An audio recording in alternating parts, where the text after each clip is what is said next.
মুমিন আরশ আজিম চলে যা আল্লাহ আল্লাহ বলে মুমিন আরশ আজিম চলে যা আরশ হতে দিদার করে আরশ হতে দিদার করে প্রেম সাগরে ডুবে যাও আল্লাহ আল্লাহ আল্লাহ আল্লাহ আল্লাহ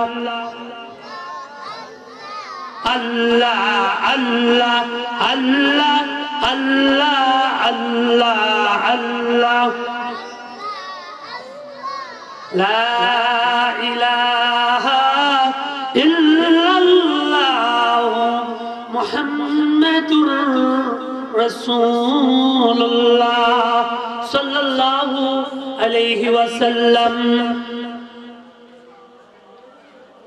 মহান আল্লাহ সুবহানাহু ওয়া তাআলার দরবারে লক্ষ কোটি শুকরিয়া জ্ঞাপন করি যে আল্লাহ রাব্বুল আলামিন আমাদেরকে এই শিমরাল ধলানের পার জনাব মোহাম্মদ আনার হোসেন মাহফুজ মাস্টার সাহেবের বাড়ির যুবকদের উদ্যোগে চতুর্থ বার্ষিক ওয়াজ ও দোয়ার মাহফিলে আল্লাহ সুবহানাহু ওয়া তাআলা আমাদেরকে দুনিয়ার কাজ কর্ম থেকে খানিকটা সময় সকল ঝামেলা থেকে মুক্ত করে দোকানপাট রাস্তাঘাট এদিক সেদিক টিপি সামনে থেকে যাচাই বাছাই করে যে আল্লাহ রাব্বুল আলামিন আমাদেরকে এই আজকে আজিমুশান সুন্নি মহাসম্মেলনে আসার বসার আলোচনা করার আলোচনা শোনার যে আল্লাহ সুবহানাহু ওয়া তাআলা আমাদেরকে তৌফিক এনায়েত করলেন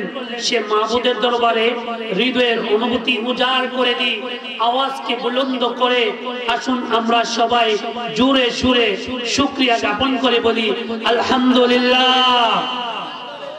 আর শুকর জ্ঞাপন করি যে আল্লাহ রাব্বুল আলামিন আমাদেরকে সর্বশ্রেষ্ঠ নবী আশরাফুল আম্বিয়া সুলতানে মদিনা শাহনশাহে রিসালাত শামসুল হিদায়াত বদরুদ দুজা সকল নবীগণের মাথার তাজ মাথার মুকুট যে নবীজিকে আল্লাহ সুবহানাহু ওয়া তাআলা সৃষ্টি না করলে আসমান জমিন লৌহ কলম চন্দ্র সূর্য পৃথিবী জান্নাত জাহান্নাম কোনো কিছুই সৃষ্টি করতেন না যার বলে সব কিছু সেই নবীজির উম্মত হওয়া আমাদের সৌভাগ্যে আল্লাহ পাক দান করলেন সেজন্য আরেকবার শুকরিয়া জ্ঞাপন করে বলি আলহামদুলিল্লাহ।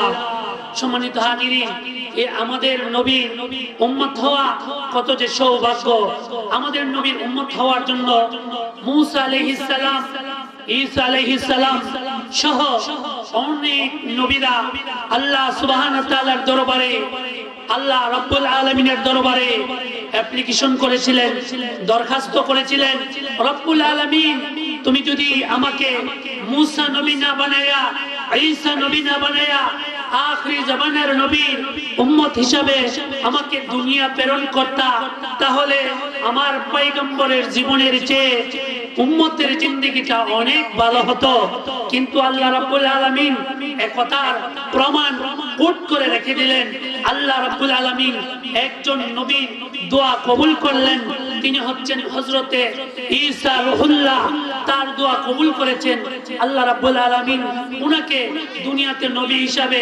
পাঠাইছিলেন আমাদের নবীর আগে এই ঈসা আলাইহিস সালামকে আবার আমাদের নবীর উম্মত করে আবার পৃথিবীতে পাঠাইবেন উনাকে আল্লাহ রাব্বুল আলামিন মৃত্যুবরণ দান করেন নাই উনাকে আকাশে উঠাই নিয়ে গেছেন আবার উনি আসবে ফিলিস্তিনের বাইতুল মাকদাসে সেখান থেকে এসে আবার আমাদের নবীর উম্মত হয়ে উনি ওনার মিশন আবার চালু করবেন সেজন্য আল্লাহ রাব্বুল আলামিন দয়া করে মায়া করে আমাদেরকে ইহসান করে শ্রেষ্ঠ নবী সর্বশ্রেষ্ঠ নবী যেই নবীজির উম্মত হতে পারলে নিজেকে ধন্য বলা যায়, যেই নবীজির উম্মত হওয়ার জন্য অনেক আক্ষেপ করেছেন, সেই নবীজির উম্মত আল্লাহ রাব্বুল আলামিন আমাদেরকে বানাই দিলেন।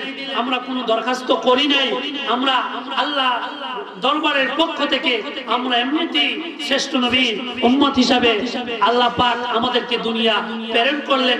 সেজন্য আরেকবার উচ্চ কণ্ঠে আওয়াজকে বুলন্দ করে বলি আলহামদুলিল্লাহ। সম্মানিত হাজিরিন, আজকের মাহফিল কবর আমার যুবক ভাইরা, নওজোয়ান যুবক ভাইরা যাদেরকে আল্লাহ পাক সবচেয়ে বেশি দাম দিবেন, তাদেরকে আল্লাহ রাসূল দাম দিয়েছেন, আমরাও দাম দেই। সকল শ্রেণীর লোকেরা তাদেরকে মূল্য দেয়, কেননা যুবকরাই শ্রেণীর সবচেয়ে ওলিয়া, মানে যুবক তারুণ্য, তারা যে কোনো কাজকে সহজে করা তাদের পক্ষে সম্ভব। তারা ভালো যেমন করতে পারে তেমনি ভাবে আবার তারা খারাপ কাজও করতে পারে। সেজন্য এই যুব সমাজটা যদি ভালো হয়ে যায়, একটা সমাজ খুব তাড়াতাড়ি করে আল্লাহ এবং আল্লাহ রসুলের মহব্বতের দিকে চলে আসে, তাতে কোনো সন্দেহ নেই। ঠিক কিনা বলেন সম্মানিত হাজিরিন? কারণ আজকে একেবারে পাশাপাশি দুইটি মাহফিল, যার কারণে লোকজন আসতে পারতেছে না, অনেকে ইতস্ত করতে পারতেছে না কোন মাহফিলের কোন আওয়াজ, এই মাহফিলের কোন আওয়াজ, ওই মাহফিলের কোন আওয়াজ, এটা অনেকেই অনুধাবন করতে পারতেছে না। কিন্তু যাই হোক, দুইটি মাহফিল একই পাড়ার মধ্যে অনুষ্ঠিত হচ্ছে, যার কারণে লোক সংখ্যা খুব নগণ্য। কিন্তু আমি আশা করতেছি আমাদের গ্রামে যারা দাওয়াতি মেহমানরা আগমন করবেন, তারা যখন আসবে আমার পরে আলোচনা করবে, ইনশাআল্লাহুল আজিজ আমার মনে হয় প্যান্ডেল ভরার সম্ভাবনা আছে। আমরা এই আশা করি। আমি আমার আলোচনার দিকে যাচ্ছি। আলোচনার শুরুতেই আমরা বলবো যে সকল ভাইয়েরা এখনো যারা দোকান পাটে, আমিও আসার পথে দেখেছি গাড়ি থেকে নামার পরে অনেক লোক দোকান পাটে বসে আছে, চাষতলে বসে আছে।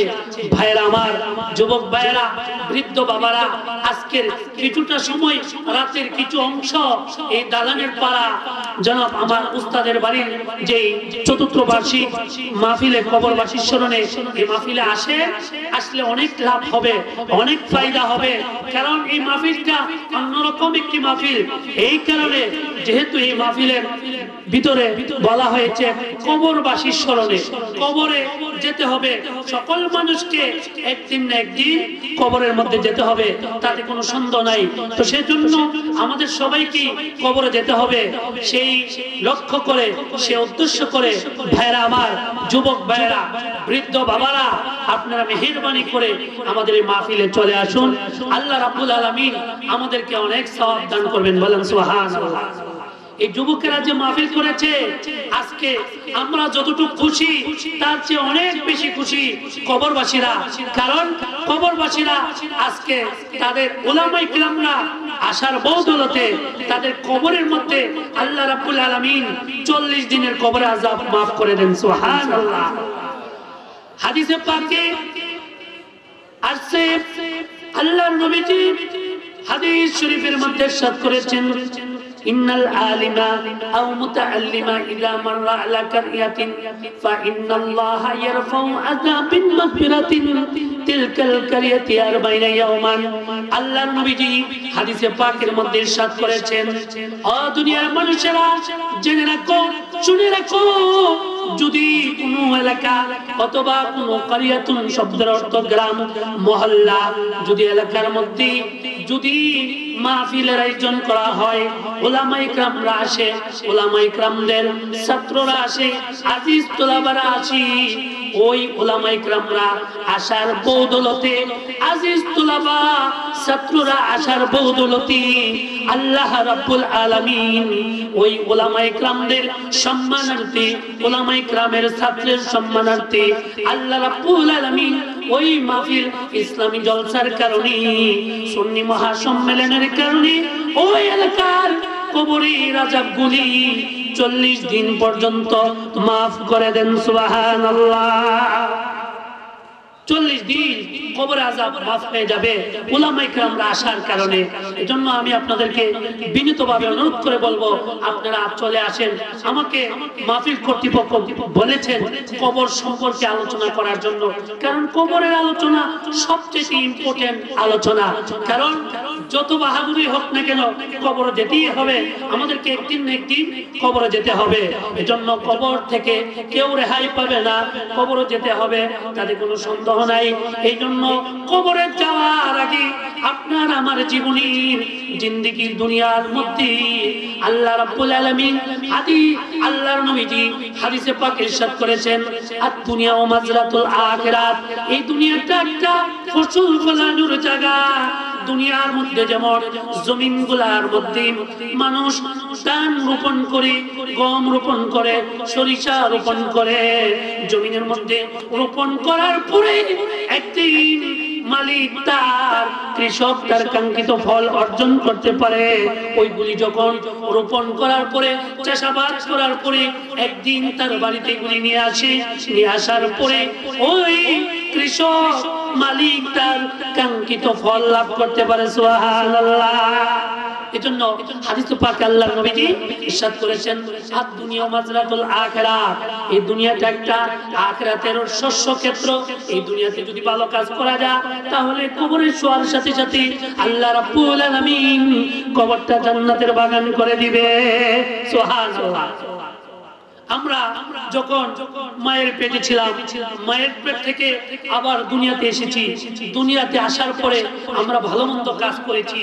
ভাইয়েরা আমার, আমরা এই দুনিয়ার বুকে যদি ভালো করতে পারি, মৃত্যু থেকেই আমাদের কাজ শুরু হয়ে যাবে।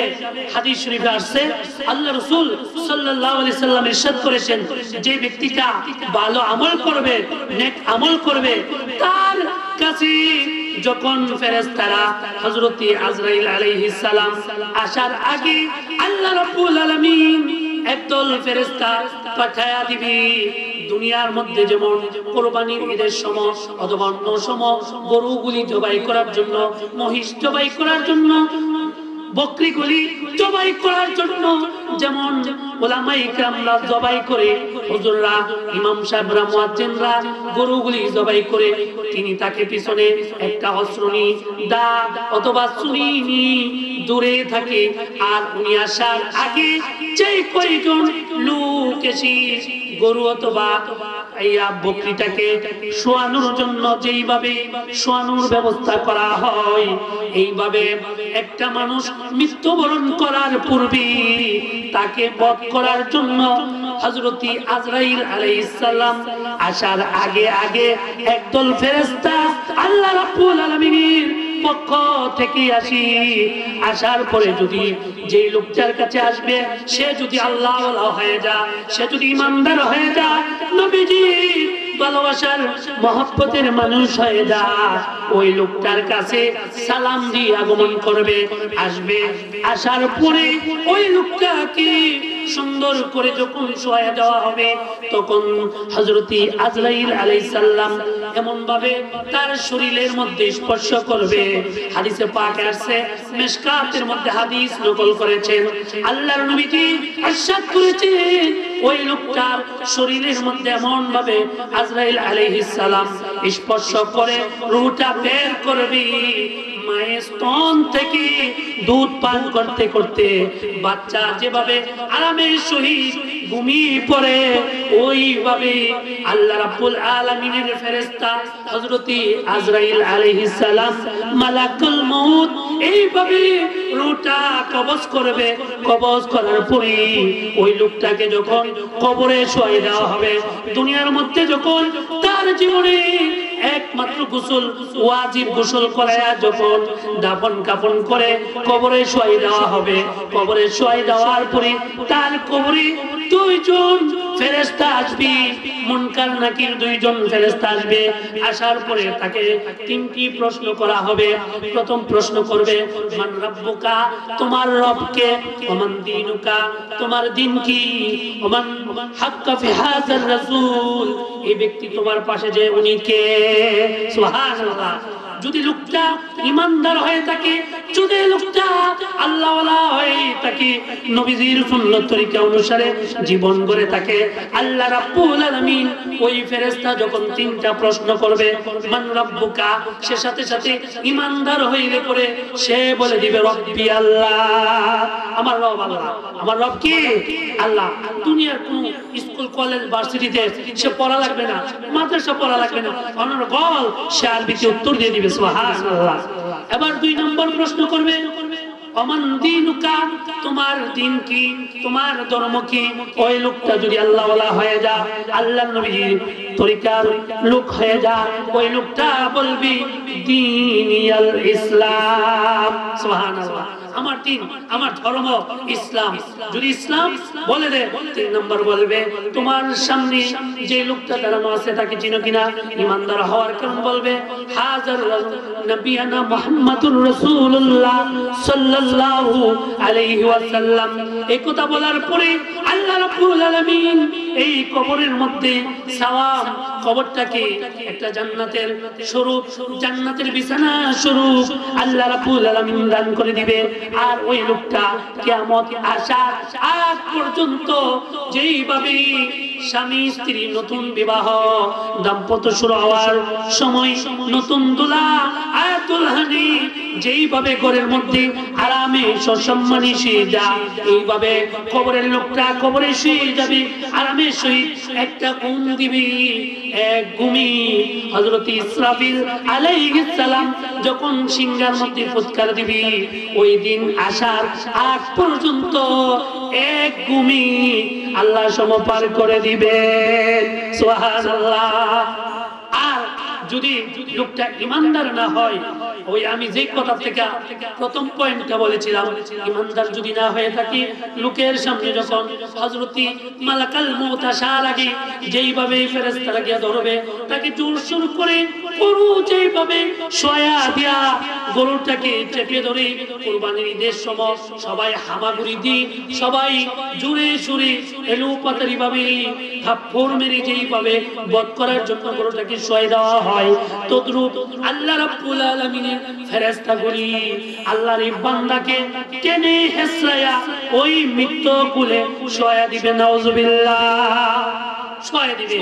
এবার আসবে গরু যেমন জবাই করার জন্য হুজুর পিছন থেকে আসে, আল্লাহ রাব্বুল আলামিন ফেরেশতারা যখন চেপে ধরবে, জাতা দিয়ে ধরবে, ওই লোকটা নবরমান লোকটা বই কাঁপা শুরু করে দিবি। এই কাঁপার কারণে অনেক সময় দেখা যায় যারা আল্লাহর প্রিয় বান্দা আছে, ওই আল্লাহর বান্দারা যারা গোসলের জন্য নিয়োজিত সমাজে কিছু লোক থাকে, ঠিক কিনা বলেন? যে অনেক লোকেরা সবাই তো গোসল দিতে পারে না, নিয়মও জানে না, আবার সাহসের একটা কাজ আছে, সবাই দিতে পারে না।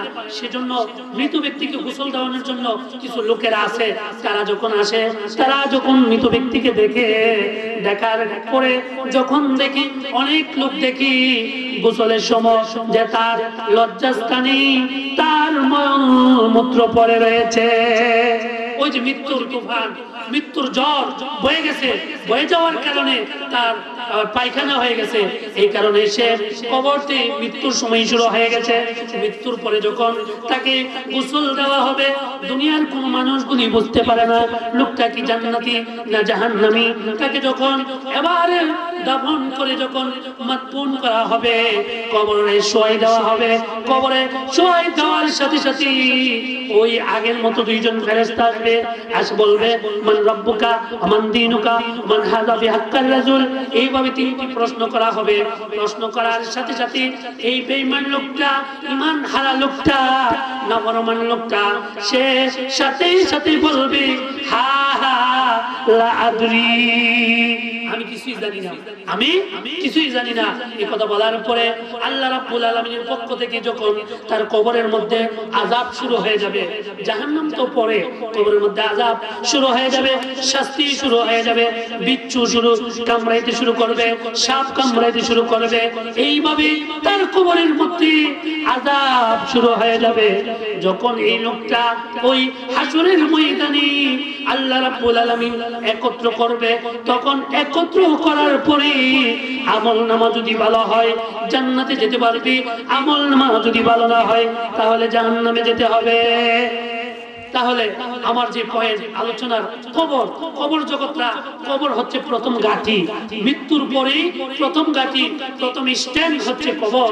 কবর যদি আপনার ভালো হয়ে যায়, আপনি যদি 3টি প্রশ্নের উত্তর দিতে পারেন, এই লোকটা আশা করা যেতে পারে হাসরের ময়দানেও আল্লাহ রাব্বুল আলামিন তাকে জান্নাতি হিসাবে দান করে দিবেন। সুবহানাল্লাহ, বলেন না সুবহানাল্লাহ। তো এই জন্য আমাদেরকে কবরের জন্য প্রস্তুত হতে হবে।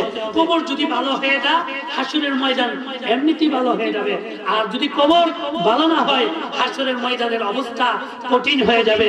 আমি বুখারী শরীফ থেকে হাদিস দিয়ে কবরের পরে যে আমাদের ধাপ, সে ধাপটা হচ্ছে হাসরের ময়দান। হাসরের ময়দানের ভয়াবহ অবস্থা সম্পর্কে আমি এই হাদিস পাক থেকে, বুখারী শরীফের হাদিস থেকে আমি একটা হাদিস বলি, আমি আমার আলোচনা শেষ করে দেব ইনশাআল্লাহ। আল্লাহ তাআলা যেন আমাকে তৌফিক দেয়, সবাই বলে আমিন।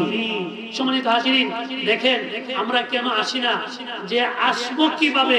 আমাদের দেখেন সকাল থেকে আল্লাহ রাব্বুল আলামিন দিন রাত একত্র করে 24টি ঘন্টা আমাদের মাঝে বিরাজমান, আমাদের মাঝে অতিবাহিত হয়। ফজর নামাজ তো আমরা পড়ি নাই, ফজরের সময় নাক থেকে ঘুমাইছিলাম, ফজরের নামাজ পড়ি নাই। তাহলে ঈমানের কথা, আর ঈমান থাকলে পরে, ঈমান থাকার কারণে আল্লাহর কোরআনের আয়াত, আল্লাহ রাসূলের হাদিস শরীফ কানে স্পর্শ করার সাথে সাথে ঈমানদার লোকটা কখনো ঘরে বসে থাকতে পারে না।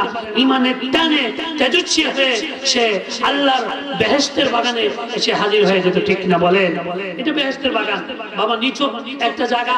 এটা যদিও আপনারা আজকে মাহফিল শুরু হওয়ার আগে এটা একটা বাড়ির আঙ্গিনা, উঠান, কিন্তু আসলে এটা এখন আর উঠান না। হাদিসের মধ্যে বলা হয়েছে মাজালিসুল ইলম হিয়া রাউযাতুম মির রিয়াদিল জান্নাত। এটা জান্নাতের বাগান, যেই জায়গার মধ্যে কোরআনের কথাগুলি বলা হয়, হাদিসের কথাগুলি বলা হয়, এটা সর্বশ্রেষ্ঠ মাকাম। হাদিসের মধ্যে আল্লাহ রাসূল সাল্লাল্লাহু আলাইহি ওয়াসাল্লাম ইরশাদ করেছেন যে খায়রুকুম মান তাআল্লামাল কুরআনা ওয়া আল্লামাহু। যেই জায়গার, যেই ব্যক্তি কোরআন পড়ে এবং পড়া, সে হচ্ছে পৃথিবীর সর্বশ্রেষ্ঠ ব্যক্তি। সুবহানাল্লাহ। তাহলে এই জায়গার মধ্যে কোরআনের কথাগুলি হয়, হাদিসের কথাগুলি শুনবে। এই জায়গার মধ্যে আল্লাহর নেককার বান্দা ছাড়া অন্য কেউ আসা সম্ভব না। যারা নেককার, যাদের ভাগ্য ভালো, তারাই আসতে পারে, আর যাদের ভাগ্য ভালো না, মন্দ কপাল, তারা কখনো আসতে পারবে না, ঠিক কিনা বলেন? এজন্য আমি আপনাদেরকে আবারও বিনীত অনুরোধ করে বলছি, বাবা আমার মেহেরবানি করে 2টি মাহফিল হলে কি হয়েছে, আপনারা এই মাহফিলে চলে আসেন। দেখেন কোরআন হাদিসের কথা আমরা শুনতে পারবো। হাদিস শরীফে আসছে আল্লাহর নবী বলেছেন, দুনিয়ার মাহফিলের মধ্যে আসলে 3টি লাভ হয়ে যায়। যেই লাভগুলি যদি বান্দা ঈমান থাকে, ঈমানদার হয়ে যায়, ঈমান থাকার কারণে ওই ব্যক্তি মাহফিলে আসলে আল্লাহ রাব্বুল আলামিন তাকে সওয়াব দিয়ে দেন। সুবহানাল্লাহ। হাদিস শরীফের মধ্যে আছে, হাদিসটা আকাইদে নুসুবির মধ্যে এভাবে এসেছে। আল্লাহর নবী ইরশাদ করেছেন, মান জারা আলিমান ফাকান্নামা জারানি ওয়া মান সাফা আলিমান ফাকান্নামা সাফানি ওয়া মান জালাসা আলিমান ফাকান্নামা জালাসানি ওয়া মান জালাসানি ফিদ দুনিয়া আজলাসাহুল্লাহুল মাই ইয়াউমাল কিয়ামা বিল জান্নাত। আল্লাহর নবীজি হাদিসে পাক ইরশাদ করেছেন, ও দুনিয়ার মানুষেরা, ও ঈমানদার লোকেরা, ও আল্লাহওয়ালা লোকেরা, ও নবীর প্রেমিকেরা, ও নবীর সৈনিকেরা, তোমরা দুনিয়ার বাড়িঘর গুলি ছেড়ে যদি মাহফিলের মধ্যে যাও, যাওয়ার কারণে যদি 1 নম্বরে মানজারা আলিমান ফাকান্নামা জারানি, তোমরা যদি গিয়ে দেখো দুনিয়ার মধ্যে ওলামায়ে কেরামরা এসেছি, আমি নবী, আল্লাহর নবীজি বলেছেন, আমি চলে যাওয়ার পরে ওলামায়ে কেরামদেরকে আমি দায়িত্ব দিয়ে গেছি, আল উলামা ওয়ারাসাতুল আম্বিয়া, আমার আলেমরা হচ্ছে আমার উত্তরাধিকারী। সুবহানাল্লাহ। এইভাবে যদি আলেমের মজলিসে যাও, মাহফিলের মধ্যে যাও, যাওয়ার পরে যদি আলেমদেরকে দেখো, তোমরা যেন আমি নবীজিকে দেখলা। সুবহানাল্লাহ। 2 নম্বর হচ্ছে মান সাফা আলিমান ফাকান্নামা সাওয়ানি, যে ব্যক্তি আলেমকে দেখলো, দেখার পরে যদি হাতটা বিছায়া আলেমের সাথে মুসাফা করলো, আল্লাহর নবীজি হাদিসে পাকের মধ্যে ইরশাদ করেছেন, ফাকান্নামা সাওয়ানি, সে যেন আমি নবীজির সাথে মুসাফা করলো। সুবহানাল্লাহ। এবার 3 নম্বর কাজটা হলো, যে ব্যক্তি আলেমকে দেখলো, আলেমের সাথে সাক্ষাৎ করলো, 2 নম্বর আলেমের সাথে মুসাফা করলো, 3 নম্বর মাহফিলের কথা বলা হয়েছে। যদি মান জালাসা আলিমান ফাকান্নামা জালাসানি, যে ব্যক্তি মাহফিলের মধ্যে গিয়ে বসে পড়লো, উলামায়ে ইকরামের কথাগুলি শোনার জন্য মনোযোগ দিয়ে বসে পড়লো, আল্লাহ নবীজি বলছেন আজলাসাহুল্লাহুল মাই ইয়াউমাল কিয়ামা ফিল জান্নাহ। ও আমার উম্মতেরা, যারা দুনিয়ার মাহফিলের মধ্যে বসে উলামায়ে ইকরামদের সাথে সমকাশে দিয়েছে, কোরআনের কথাগুলি শুনেছে, হাদিসের কথাগুলি শুনেছে, সেই লোকটা দুনিয়ার মাহফিলে যেইভাবে বসলো, সেজন্য আমি নবীজির সাথে জান্নাতে আমি নবীজির সাথে থাকবে। সুবহানাল্লাহ। তাহলে আমরা মাহফিলে আসলে লাভ কিনা বলেন? মাহফিলে আসা অনেক লাভ, কারণ আমরা এগুলি বুঝি না। আমরা নগদ পেতে খুব আশাবাদী।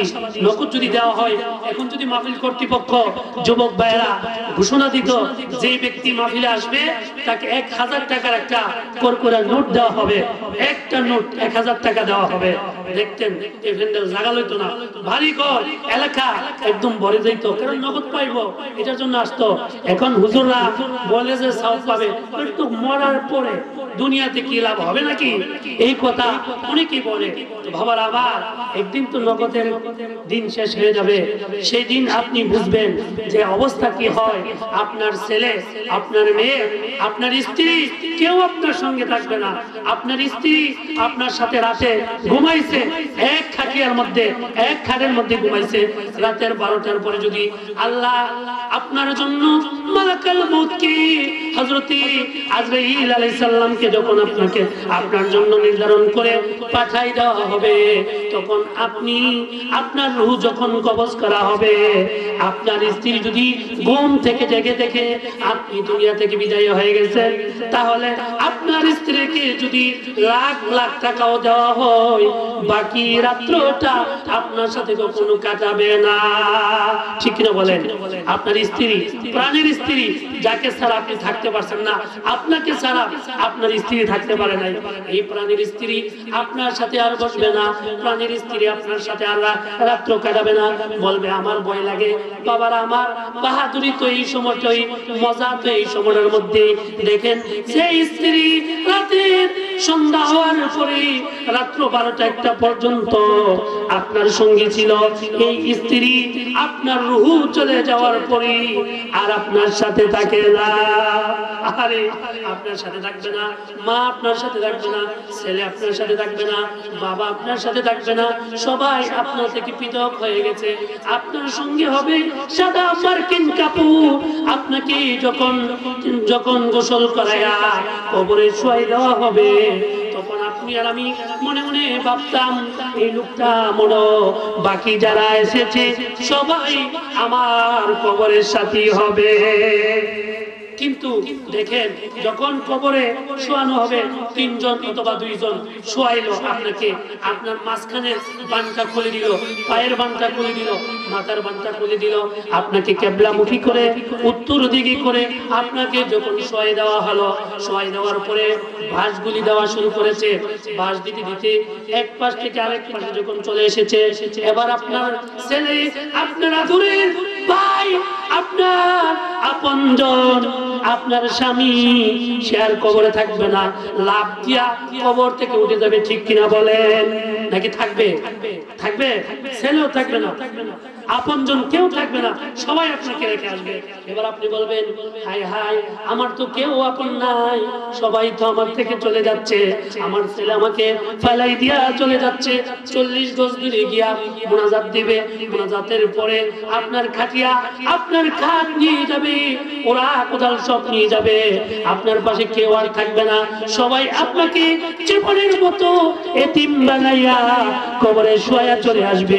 কবর থেকে যখন আপনি হাজার হাজার বছর চলে যাওয়ার পরে হযরত ইসরাফিল আলাইহিস সালাম যখন সিংহার মধ্যে ফুৎকার দিবে, ফুৎকার দেওয়ার পরে কিয়ামত সংঘটিত হয়ে যাবে। কিয়ামত সংঘটিত হওয়ার পরে এবার দেখা যাবে কি আপনার আমার আমরা সবাই একত্রিত হয়ে এবার আসছি হাদিসের ভিতরে আমি চলে যাচ্ছি গাজী কালুর কথা বলা আমার সময় নাই হাদিসটা বলি আমি আমার আলোচনা শেষ করে দেব ইনশাআল্লাহ দেখেন একটু মনোযোগ দিয়ে শুনেন এবার আমরা এই হযরত ইসরাফিল আলাইহিস সালাম সিংহার মধ্যে যখন ফুৎকার দিবে ফুৎকার দেওয়ার সাথে সাথে যখন সব কিছু সমান হয়ে যাবে একাকার হয়ে যাবে হাদিস শরীফে আসছে মানুষগুলি উলঙ্গ হয়ে আপনাকে আমাকে তো সকল কাপড় খুলে টেনে টেনে বাঘ বন্টন করে করে আপনজনরা সবাই আপনার থেকে আমার থেকে কাপড় রেখে দিয়েছে মার কানের মধ্যে কানের মধ্যে কানের জিনিস ছিল নাকের মধ্যে নাকফুল ছিল সব খুলে রেখে দিতেছে মেয়েরা আপনার একটা কাপড় নিতে ভয় পা না এটা মারা গেছে এটা কিভাবে পিনবো ভাই আমার দেখেন আমরা কত স্বার্থবাদী কিন্তু এবার নাকের যে জিনিসটা এটা নিতে ভয় পায় না এটা লাভ আছে এটার মধ্যে লাভ দেখে কাপড়টা মনে করে না আমি এটা পিনতে পারবো না মা পড়ছে মাকে মহব্বত করে মেয়ে মার কাপড়টা পরবে না এটা ভয় লাগে এটা ভিক্ষুককে দিয়ে দাও আর যে মাত্র যখন কানের জিনিস নাকের জিনিসের কথা হলো এবার মেয়েরা মিথ্যা কথা বলা শুরু করে আমার আম্মা মৃত্যুর আগে বলে গেছি 5 মেয়ের মধ্য থেকে আমার সুডুমি আমার নাক ফুলটা নিবে এবার মার নামে মিথ্যা কথা চালাই দিছে মা তো কথা কর সুযোগই পাইল না কিন্তু লাভটা কত দেখেন এই লাভের জন্য বলে এটা আমার মা আমাকে জীবিত অবস্থা বলে গেছে যে আমি নেওয়ার জন্য কানের জিনিস আরেক বোন বলে আমি সবার বড় বোন আমার মাকে সবার আগে আমি সহযোগিতা করেছি অতএব আমার মা আমাকে এই কানের জিনিসটা নেওয়ার জন্য বলেছে জমি থাকলে জমি ভাগ করে নেওয়ার চেষ্টা করে খাট থাকলে খাটটা ভাগ করে নেয় কিন্তু কাপড়টা ভাগ করে নিতে চাই না ও কাপড়টা নিতে ভয় লাগে খারে যে খারে ঘুমাইছে বক্স খাট বড় খাট এইটা কর না এইটা নেওয়া দরকার এইটার মধ্যে আর ভয় নাই কারণ এত লাভ বেশি এই কারণে বাবারা আমার ভাইরা আমার বন্ধুরা আমার আমি হাদিসের মধ্যে চলে যাচ্ছি যখন আমরা দুনিয়ার এই আল্লাহ রাব্বুল আলামিন আপনাকে আমাকে যখন কবর থেকে উঠায় দিবি হাসরের ময়দানে ওঠানোর সময় আপনি আর আমি উলঙ্গ অবস্থা উঠবো সবাই উলঙ্গ আল্লাহর নবীর কাছে হযরত মা আয়েশা সিদ্দিকা রাদিয়াল্লাহু তাআলা আনহা তিনি ডেকে ডেকে বলে ইয়া রাসূলুল্লাহ ইয়া হাবিবাল্লাহ আপনি তো বলেছেন হাসরের ময়দানে নাকি সকল লোকেরা উলঙ্গ অবস্থা উঠবে হুজুর আমরা কি অবস্থা হবে আল্লাহ রাব্বুল আলামিনের নবী বলে ও আয়েশা সকলের কি অবস্থা হবে কিন্তু সম্মানিত ব্যক্তিদেরকে আল্লাহ রাব্বুল আলামিন একটা অন্ধকার করে দিবে পর্দার মতন একটা সিস্টেম করে দিবে আল্লাহর নবীদেরকে আল্লাহ রাব্বুল আলামিন দুনিয়াতে যেমন সম্মান দিয়েছে হাসরের ময়দানেও আল্লাহ রাব্বুল আলামিন সম্মান দিবে ঠিক কিনা বলেন এইভাবে বলার পরে আল্লাহর নবীজি এবার দেখা গেল কি আমরা সবাই হাসরের ময়দানে উঠে যাব উলঙ্গ অবস্থা ওঠার পরে হাসরবাসীরা হাদিস শরীফে আসছে তখন অবস্থা এত কঠিন হয়ে যাবে হাসরের ময়দানে কঠিন অবস্থার কারণে মানুষগুলি নাফসি নাফসি করতে থাকবে মানুষগুলি বই কলিজাটা জিহ্বা বের হয়ে যাবে হাসরের ময়দানে এত কষ্ট হবে যার যার গান্ধী মানুষ সাঁতার কাটতে থাকবে দেখেন কি কঠিন অবস্থা এই কঠিন যখন অবস্থা হবে তখন আপনি আমরা সবাই সকল নবীরা আমাদের নবী ছাড়া সব নবীরা নাফসি নাফসি করবে এবার দেখেন ভাইরা আমার মনোযোগ দিয়ে শুনেন আমরা যখন অবস্থা সিরিয়াস হয়ে যাবে আমরা এই যে মাস এটা তো ফাল্গুন মাস চলতেছে ফাল্গুন মাসের পরে তো চৈত্র মাস আমাদের এলাকা ঘর বাড়ি ভেঙে তছনছ করে দেয় যখন উত্তর দিকে বাতাস আসে ঝড় তুফানগুলি আসে আমরা খুব আতঙ্কিত হয়ে যাই ঠিক কিনা বলেন জমিনে আমরা কাজ করি মাঠে থাকি দুপুর বেলা যখন উত্তর দিক থেকে হাস করে খুব জোরে সোরে গর্জন দিয়ে ঠেলা মারে আমরা ভয়ে মানুষগুলি দৌড়াইতে দৌড়াইতে পালাইতে থাকি ঠিক কিনা বলেন কিন্তু এটা অনেক দূর থেকে এই আওয়াজটা আসে ওই দিন এত দূর থেকে না মাথার উপর থেকে এত জোরে গর্জন হবে ঠেলা মারবে আমরা যেটা বলি ঠেলা বিজলিটা এত আওয়াজ হবে আওয়াজের কারণে মানুষগুলি গয়রাগরি শুরু করে দিবে শুরু করার পরে আমরা সকল নবীর উম্মতেরা হাসরের ময়দানে আল্লাহর নবী এই হযরত আদম আলাইহিস সালামের কাছে যাব সর্বপ্রথম নবী আমাদের আদি পিতার নাম কি বলেন হযরতে আদম আলাইহিস সালামের কাছে যাব। আদম নবীর কাছে গিয়ে বলবো, ইয়া আদম ইশফালানা ইলা রাব্বিক, ও আল্লাহর নবী আদম আলাইহিস সালাম, আপনি আমাদের আদি পিতা, দয়া করে মেহেরবানি করে আপনি আমাদের জন্য আল্লাহ রাব্বুল আলামিনের দরবারে সুপারিশ করেন। সুবহানাল্লাহ। আদম আলাইহিস সালাম বলবে, নফসি নফসি করবে, তিনি বলবে লাস্তু লাহা, আমি হাসরবাসীরা আজকে তোমাদের জন্য আমি সুপারিশ করতে পারবো না। কেন না? আল্লাহ রাব্বুল আলামিন আমাকে যখন আমি আল্লাহ রাব্বুল আলামিন দুনিয়ার মধ্যে যখন আমি আদম নবীকে সবার আগে পাঠাইলেন, পাঠানোর উপরে যখন আমাকে এবং আমার স্ত্রী হাওয়াকে জান্নাতের মধ্যে দিয়েছিল, দেওয়ার সময় আল্লাহ রাব্বুল আলামিন একটা নিষেধাজ্ঞা দিয়েছিল আমাদেরকে, আদম আর হাওয়া তোমরা দুইজন এই গন্ধম ফল গাছের নিচে যাইও না, এই গাছের কাছে যেও না।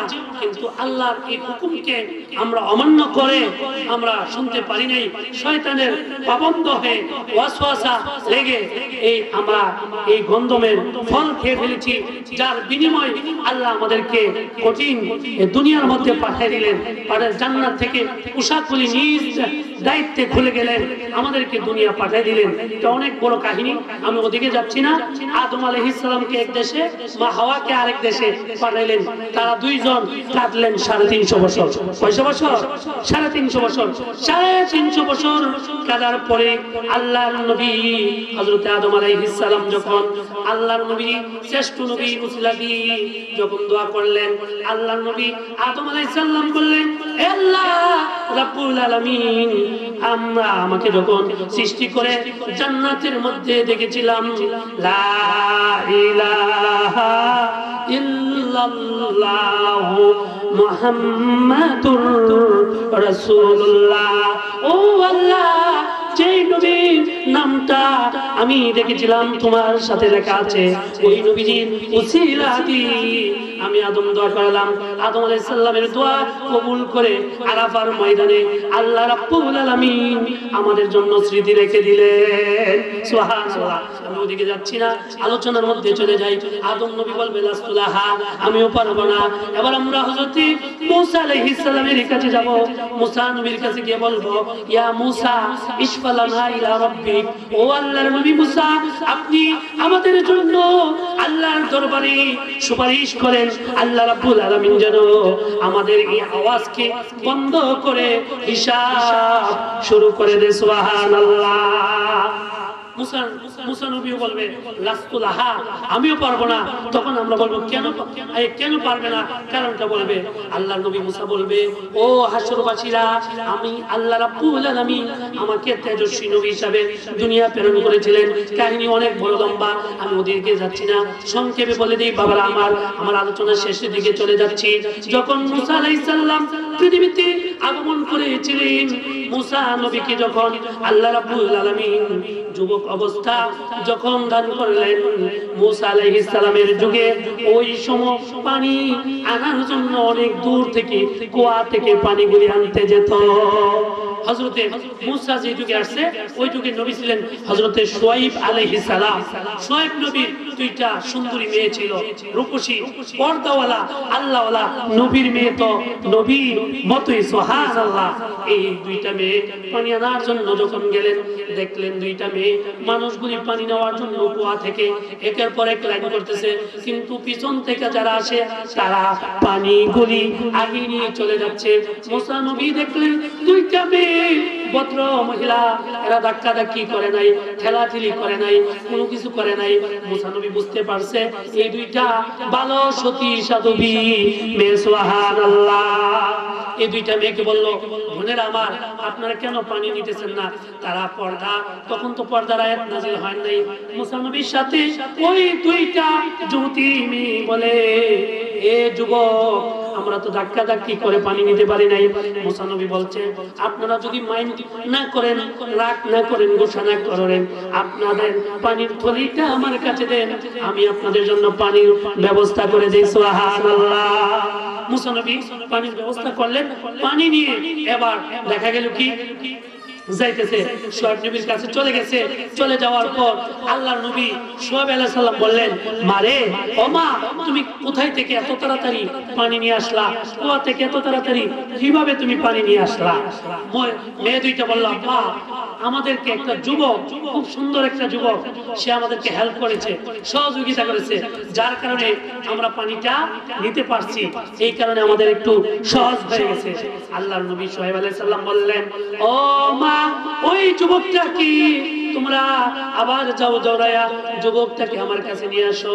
মুসা নবী শোয়েব আলাইহিস সালামের দুই মেয়ে দৌড়া গেলেন, গিয়া বললেন, ভাই, আপনাকে বলছে আমার বাবা যেতে। মুসা নবী বলে, তোমার বাবার নাম কি? আমার বাবার নাম শোয়েব নবী। আমার বাবার নাম কি? শোয়েব নবী। তখন মুসা আলাইহিস সালাম এবার মনে মনে ভাবলেন, কি জানি হয়, আমি যে পানি দিলাম এই কারণে নাকি আমার বিপদ হয়ে যা। মুসা নবী এবার হাঁটা শুরু করলেন।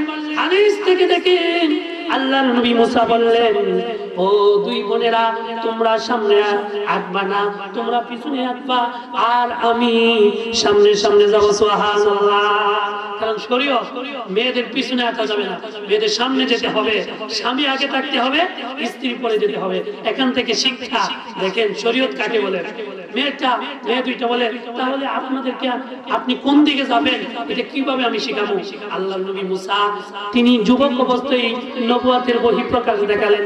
তিনি বললেন, তোমরা যুবতী মেয়ে, তোমরা সামনে দিয়ে আসবা না, যদি সামনে দিয়ে আটো তাহলে আমার কি শয়তান ওয়াসওয়াসা দিবে তোমাদের দিকে খারাপ নজরে তাকানোর জন্য। এই জন্য তোমরা পিছনে থাকবা, আমি সামনে থাকবো। পিছন থেকে থেকে তোমরা আমাকে দেখাই দিবা কোন দিকে যাব। সুবহানাল্লাহ। এবার মুসা নবী যাইতেছে সামনে সামনে, মেয়ে দুইটা পিছনে যাইতে যাইতে হযরত শোয়েব নবীর বাড়িতে চলে গেল। শোয়েব নবী সংক্ষেপ, আমি মূল কথা দিকে যাচ্ছি। শোয়েব নবী বলে, এরে যুবক, কোন কারণে তুমি আমার দুই মেয়েকে সহযোগিতা করেছো? মুসা আলাইহিস সালাম তাকায় রয়েছে, বলল, আমি মেয়ে দুইটাকে দেখলাম তারা পানি নিতে পারে না, এই জন্য আমি আপনার দুই মেয়েকে পানি দিয়ে সহযোগিতা করেছি। সুবহানাল্লাহ। এবার শোয়েব আলাইহিস সালাম বলে, যুবক, আমার ইচ্ছা জাগে, আমার এই বড় মেয়ে সাফুরা, হযরতে সাফুরা, আমার এই সাফুরাকে তোমার সাথে বিয়ে দিতে আমি চাই, তুমি কি রাজি আছো নাকি? তা বলেন। এমন যদি সুন্দরী মেয়ে আমাদের সামনে বলে, আমরা কি রাজি না? রাজি অবশ্যই থাকবো। কিন্তু আল্লাহর নবী মুসা হিকমত করে বললেন, আপনি দিতে চান, আমার তো কোনো কিছু নাই, আমি এমটি পকেট নাই, টাকা নাই, কোনো কিছু, আমি মহরানা কোথায় থেকে দেব? তখন আল্লাহর নবী শোয়েব আলাইহিস সালাম বলল, তুমি রাজি আছো কিনা বলো, যদি রাজি থাকো তাহলে বাকি ব্যবস্থা আমি শোয়েব নবী করে দেব। সুবহানাল্লাহ। আল্লাহর নবী মুসা তিনি বললেন, তাহলে ঠিক আছে, আপনি যদি ব্যবস্থা করেন তাহলে আমি রাজি আছি। আল্লাহ রাব্বুল আলামিনের কুদরতে বিয়ে সম্পন্ন হয়ে গেল। বিয়ে কি সম্পন্ন হয়ে গেল সাফুরার সাথে। এবার আল্লাহর নবী শোয়েব আলাইহিস সালাম বলতেছে, ও মুসা, তুমি যেহেতু বিয়ে করেছো, তুমি মহারানা দিতে পারো না? আমার বাড়িতে অনেকগুলি বকরি আছে, এই বকরিগুলি 12 বছর রাখলে আমার মেয়ের মহারানা আদায় হয়ে যাবে। সুবহানাল্লাহ। মুসা নবী বলল, ঠিক আছে, আমি রাখবো।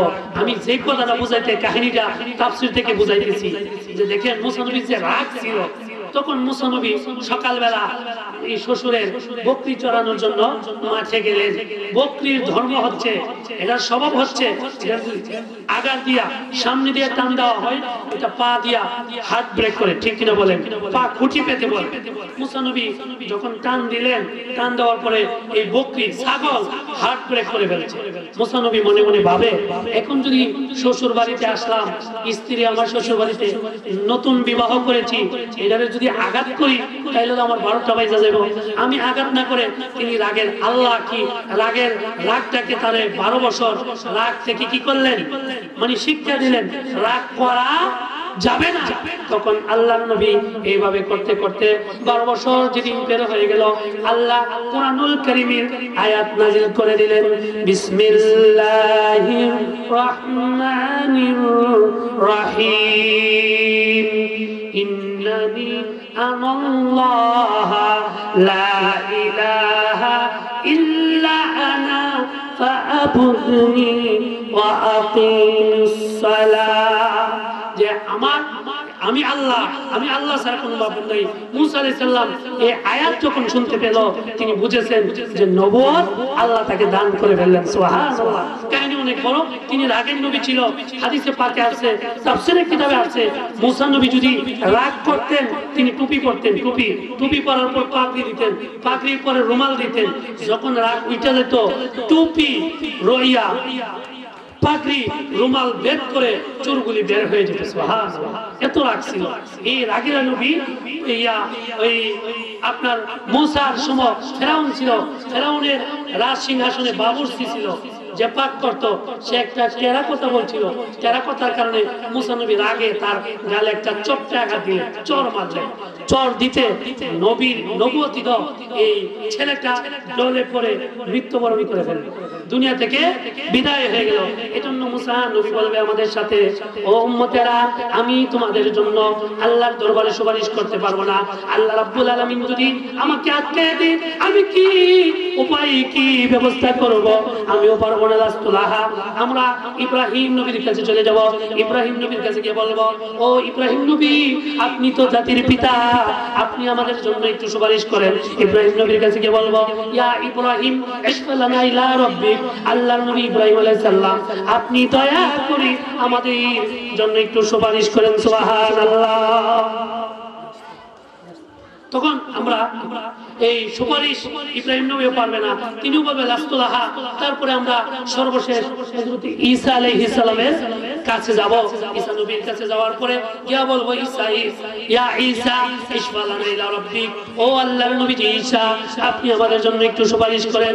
আল্লাহর নবী ঈসা বলবে লাস্তুলাহা, আমিও তোমাদের জন্য সুপারিশ করতে পারবো না। এই কথা বলার পরে আল্লাহর নবী ঈসাও পারবে না। তবে ঈসা নবী বলবে, ইরজি ইলা নাবিল খাতেম, আমার কাছে একটা ঠিকানা আছে, তোমাদেরকে বলে দিতে পারবো। ওই ঠিকানার মধ্যে যদি যেতে পারো উনি তোমাদের জন্য সুপারিশ করবে। সুবহানাল্লাহ। কথা শেষ, আমি ছেড়ে দিচ্ছি, আমি কুমিল্লা যাবো এখান থেকে। তখন আল্লাহর নবী ঈসা আলাইহিস সালাম বলার পরে আমরা শেষ নবীর কাছে, আমাদের নবীর কাছে যাব। আমরা গিয়ে দেখব আমাদের নবী সেজদারত অবস্থা থাকবে, আমাদের জন্য ইয়া হাবলি উম্মতি, ইয়া হাবলি উম্মতি বলে কাঁদবেন। এমত অবস্থা আমরা গিয়ে বলবো, হে আল্লাহর রাসূল, আপনি আমাদের জন্য একটু সুপারিশ করেন। আল্লাহ রাব্বুল আলামিন যেন আওয়াজটা বন্ধ করে দেয়।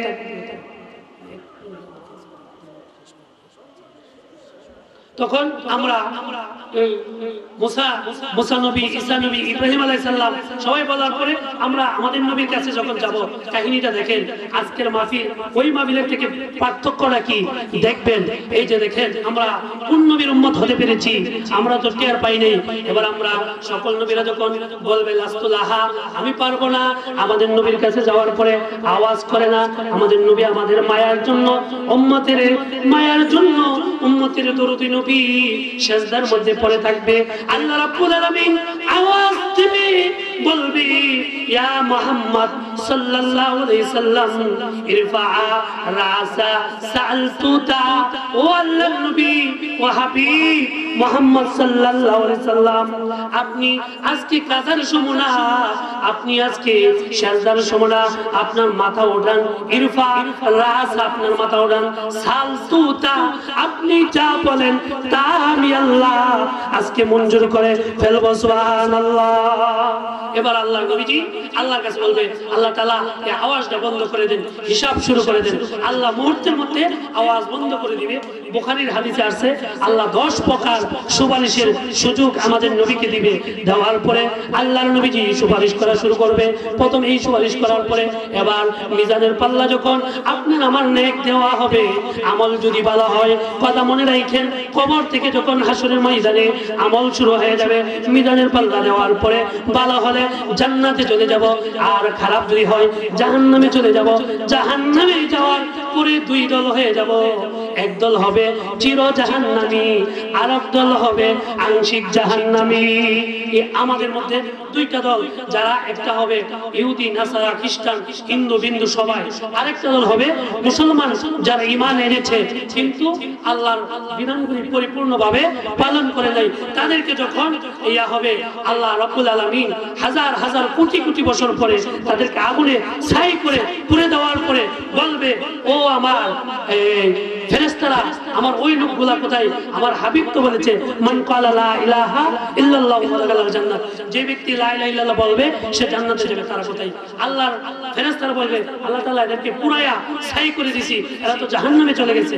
আল্লাহ বলবে তাদেরকে উঠাও, তাদেরকে উঠাবে, উঠানোর পরে এরা সালাসুনা সালাসা আপনা ওয়া সালাসা, তাদেরকে 30 অথবা 33 অথবা 25 বছরের যুবক যুবতী বানাই দিবে।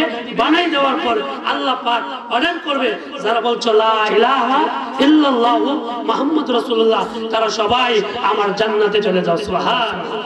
আল্লাহ পাক যেন আমাদেরকে সহিহ ঈমান দে, আমরা আল্লাহর বিধানগুলি পরিপূর্ণভাবে পালন করার তৌফিক দে। এই কথা বলে আমি আমার আলোচনা এখানেই ইতি টানলাম। আল্লাহ পাক যেন আমাদেরকে আমল করার তৌফিক দে। ওমা তৌফিকি ইল্লা বিল্লাহ। মা আসসালাম। আসসালামু আলাইকুম ওয়া রাহমাতুল্লাহি ওয়া বারাকাতুহু।